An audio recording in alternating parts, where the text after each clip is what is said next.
States in the world of threats posed by North Korea's weapons of mass destruction and ballistic missile programs.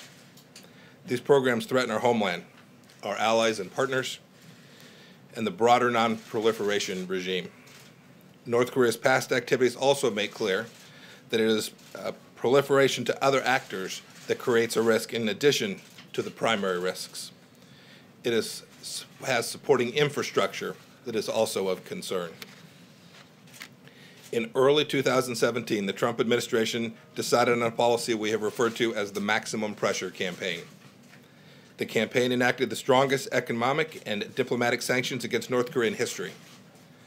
The goal was to set the conditions for the DPRK to make a strategic decision to denuclearize as the best means by which it will achieve its own security.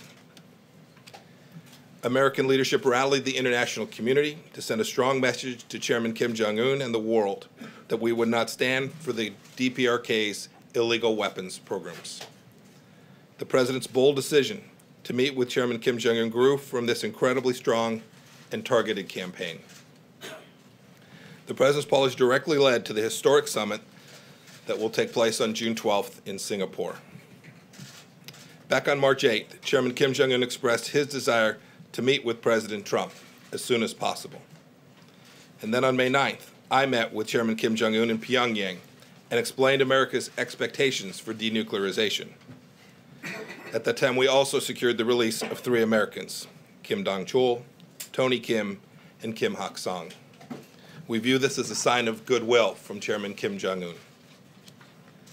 The United States and North Korea have been holding direct talks in preparation for a summit, and North Korea has confirmed to us its willingness to denuclearize.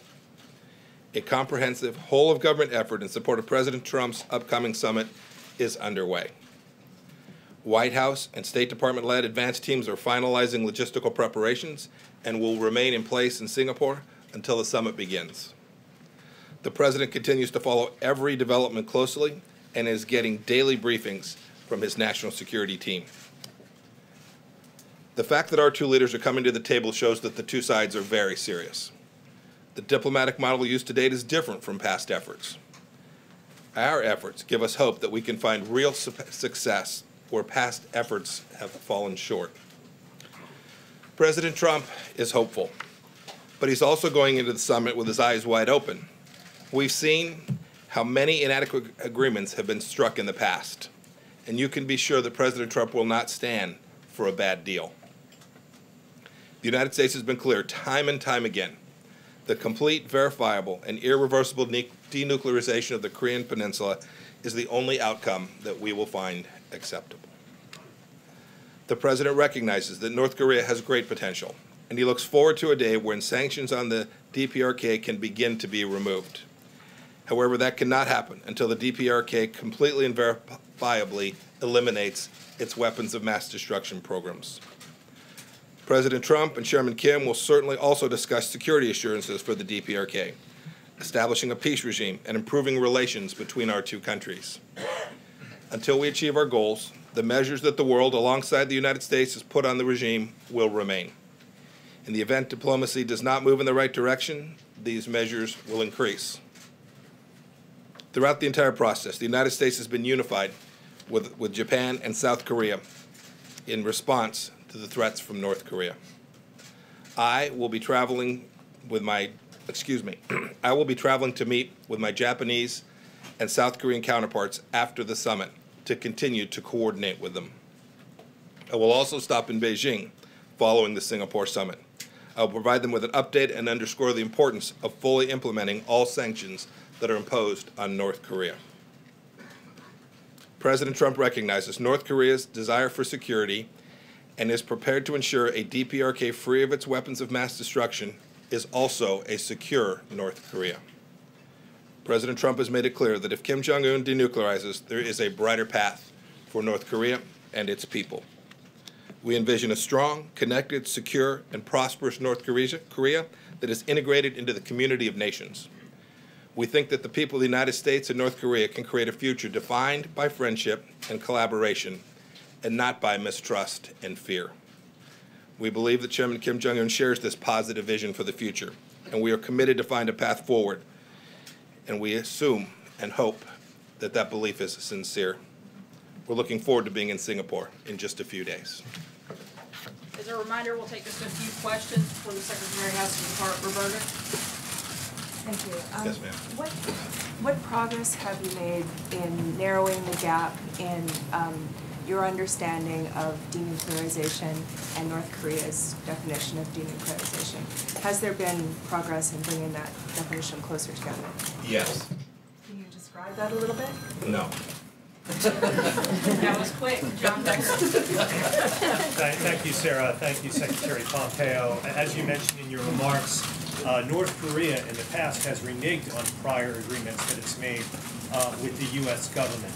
So I have two questions for you. The first question has to do with your experience meeting with Kim Jong-un. Do you trust him?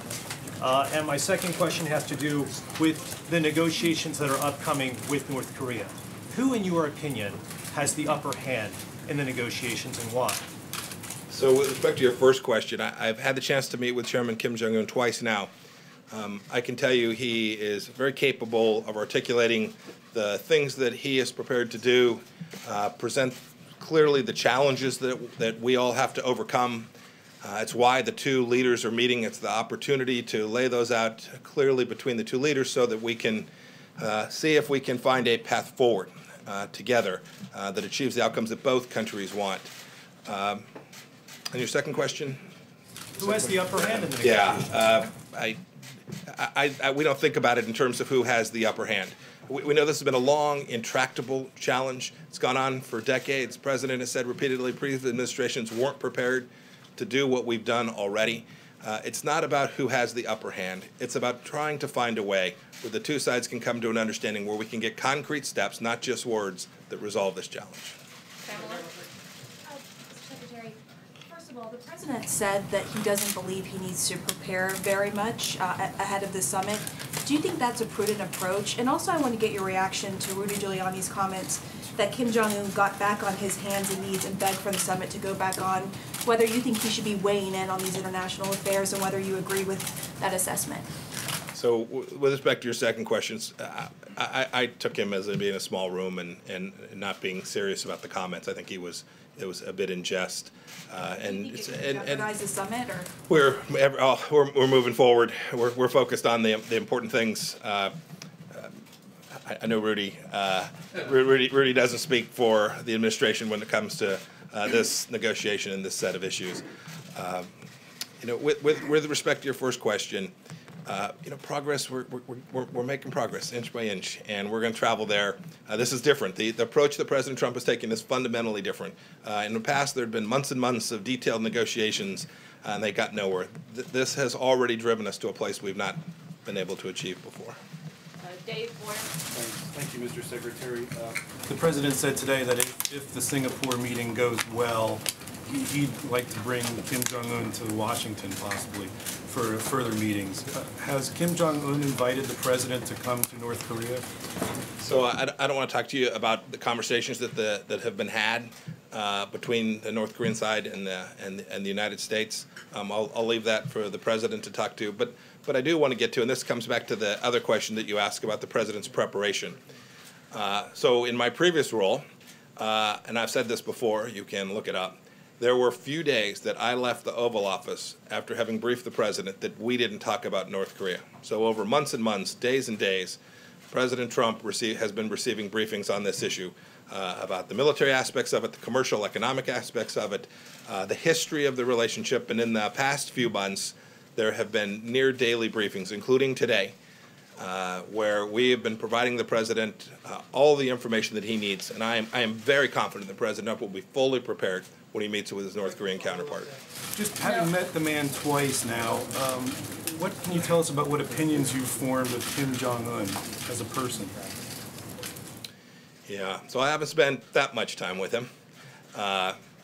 What I have said publicly is he has indicated to me personally that he is prepared to denuclearize, that he understands that the current model doesn't work, that he's prepared to denuclearize, and that, two, he understands that we can't do it the way we've done it before, that this has to be big and bold and we have to agree to making major changes. We can't step through this over years, but rather need to acknowledge it will take some amount of time, that this doesn't happen instantaneously, but that the model for succeeding, security assurance and political normalization and denuclearization, completely verifiably and irreversibly, for that to take place, we've got to make bold decisions, and I'm hopeful that Chairman Kim Jong-un is prepared to make that decision for his country, a big shift in his strategic understanding of his security. Thank you. So you said that the president is prepared to talk about security guarantees for North Korea. We have seen in this administration that when new administrations come in, they can undo things that prior administrations have done. How can President Trump guarantee long-term security for North Korea and for Kim in particular? Well, look, we're going to have to do things that convince Chairman Kim that that's the case. Right? That's what we'll have to do. So let me give you an example. We are hopeful that we will put ourselves in a position where we can do something the previous administration didn't do. Right? They signed a flimsy piece of paper, and we're hoping to submit a document that Congress would also have a say in, that would give currency and strength and elongation to the process, so that when administrations do change, as they inevitably do, and this one will, 6.5 years from now, when that takes place, that Chairman Kim will have comfort that American policy will continue to down the same path on the course that we hope we're able to set in Singapore. We'll take one last question. Zeke. Thank you, Secretary. At the top of your remark, first to follow up briefly on your comments to Asia, when you say a document that Congress would sign off on, are you referring to a treaty? Then second, at the top of your remarks, you said that there's also a threat to the United States and its allies from North Korea's WMD as well as ballistic missiles. Is that a condition for the president in any negotiation agreement with Chairman Kim, that its ballistic missile program and chemical weapons also be part of that? And third, finally, can you discuss the format of the meeting between the president and Chairman Kim? What it will look like, who will be meeting? So I'll leave to the White House to talk about the format of the meetings when the time is right. With respect to proliferation risk, it's very real.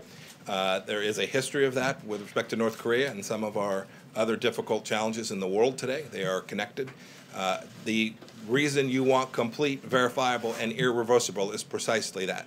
To the extent there remain stockpiles, knowledge bases, warehouses, systems, infrastructure, fissile material production facilities, I could go on.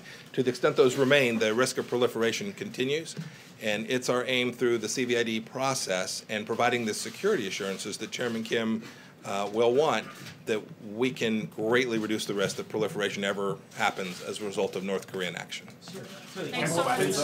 One more, please, sir. One more. Mr.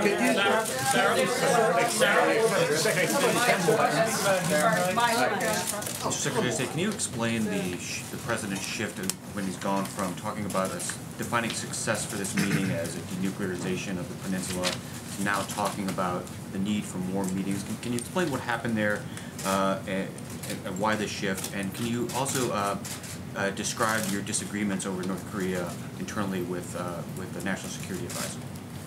Yeah, with respect to the second one, I've read a little bit about this, and I love good fiction as much as the next person, but it is without foundation, so much so that I'll be polite since I'm a diplomat now. Suffice to say, those articles are unfounded and a complete joke. There must have been some. Oh, no, sure. Ambassador Bolton and I will disagree with great consistency over time. I'm confident. Right? We're two individuals. We're each going to present our views. I'm confident that will happen on issues from how long this press conference ought to go to issues that really matter to the world. So it's absolutely the case that Ambassador Bolton and I won't always agree. I think the president demands that we each give them our own views. So that's great. Yeah. So you had your first question. I'll try and answer. I'll try and answer your first question too. I don't see the shift as disjunctive as you do. The president's always understood that this was a process. It's been very clear that there would always take a great deal of work to do this. So I think you can interpret how you will, but I think your characterization of that is also doesn't reflect the president's understanding. I think his understanding about this process has been pretty consistent since I've been working with him now almost a year and a half ago. Secretary, thanks so much, guys. Nuclear weapons on the bargaining table. That's in China, sir, like in Cuba. Dictator in place? What do you say, North Koreans? it should be.